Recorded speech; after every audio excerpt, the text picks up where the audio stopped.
শীতের সকাল সবাইকে শুভ সকাল। আজকে 27শে নভেম্বর 2024। আর শীতের বাজার, পাহাড়ের যে শীতের বাজার, সেই দৃশ্য আমি আপনাদেরকে দেখাবো।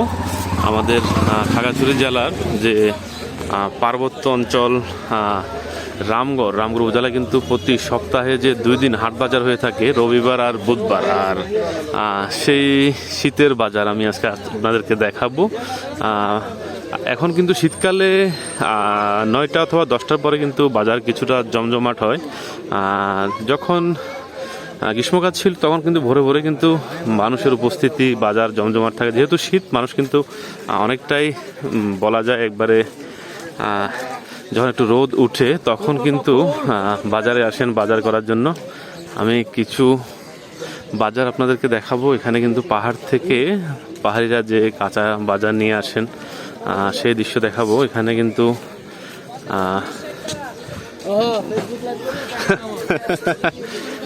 সামনে যে হাট বাজার দেখা যাচ্ছে, এখানে কিন্তু পাহাড় থেকে যারা পাহাড়িরা আসেন তারা কিন্তু এখানেই বসেন, আর এখানে তাদের ভিড় হয় কাঁচা বাজারের, সেই দৃশ্য দেখাবো।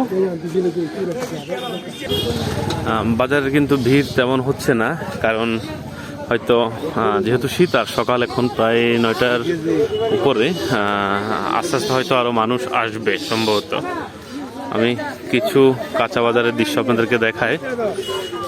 এখানে পাহাড় থেকে যে বাজার আসে আর এখানে ভিড় হয়, যারা পাহাড়ি তারা কিন্তু এখানে বসে থাকেন। বিভিন্ন জিনিসপত্র। পেঁপে কত করে মাসি? পেঁপে 30 টাকা, পেঁপে 30 টাকা করে। আদা কত করে? আদা 150। আদা 150। আদার দাম কিন্তু কম আছে। যখন সিজনাল তখন কম থাকে, আর যখন সিজন থাকে তখন 400-500 টাকা এরকমই হয়। এখানে আরো কিছু বাজার দেখা যাচ্ছে।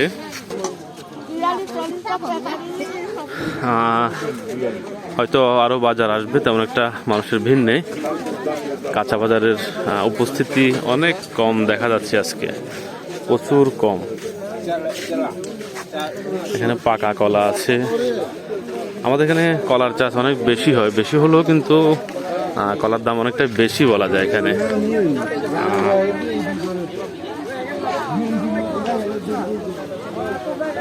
অনেক কুমড়ো দেখা যাচ্ছে, আর বাঁশকুড়ুল কিন্তু অনেকটা জনপ্রিয় ছিল, আর এখন বাঁশকুড়ুল সিজন কিন্তু অনেকটা। বাঁশকুড়ুল কত করে মাসি? 60 টাকা করে। বাঁশকুড়ুল 60 টাকা করে। বাঁশকুড়ুল 60 টাকা করে হলেও কিন্তু বাঁশকুড়ুলের কিন্তু চাহিদা অনেকটা কমে আসছে বলা যায়, কারণ এখন যে সিজন সে সিজনে কিন্তু বাঁশকুড়ুল পাওয়া যায় না, তাই বাঁশকুড়ুলের দাম বেশি। আর বাঁশকুড়ুল কিন্তু ওগুলা খাওয়ার মতো না, অনেকটাই কচি বলা যায় একবারে। যাই হোক, সবাই ভালো থাকুন, সুস্থ থাকুন। কিছুটা শীতের হাট বাজার দেখানোর চেষ্টা করেছি আপনাদেরকে। কেমন হলো অবশ্যই কমেন্ট করে জানাবেন।